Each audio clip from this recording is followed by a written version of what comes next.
இந்த பாதிப்புல ஒரு யோசனுடைய 2வது படத்திலேயே நான் அந்த ஜாதியத்தை வந்து இவங்கெல்லாம் இன்னைக்கு என்ன சொல்றாங்களோ அதை விட நான் சீரியஸா வேற மாதிரி சொல்லியிருப்பேன். ஒரு சங்கிலி முருகன் ஒரு கேரக்டர் நான் கிரியேட் பண்ணியிருந்தேன்.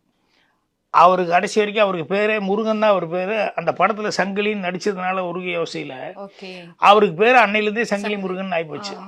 அதுல என்ன அவர் கேரக்டரைசேஷன் அப்படின்னு சொல்லி சொன்னோம்னா, அவர் வந்து தாழ்த்தப்பட்ட சமூகத்தை சேர்ந்தவர். எல்லாரும் டீ குடிக்கிற இடத்துல அவர் டீ குடிக்க முடியாது. அவங்க ஜாதிக்காரங்கெல்லாம் வெளியே தான் குத்த வச்சு உட்காந்துருப்பாங்க. அவங்களுக்கு வந்து அந்த புனல்ல வந்து ஊற்றுவாங்க. ஒரு கண்ணாடி டம்ளர் சொருகிட்டு இல்லைன்னா அந்த தேங்காய் மூடி அதை எடுத்து இதை கழுவிட்டு அதில் தான் போட்டு குடிச்சிட்டு இருப்பாங்க.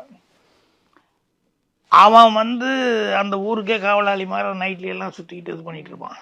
அந்த ஊர்லேயே வந்து கடைசியில் ஒரு கிளைமேக்ஸ் வரும்போது அந்த ஊரையே ஒரு பக்கத்து ஊருக்காரங்க ஒரு சின்ன ஒரு வன்மத்தில்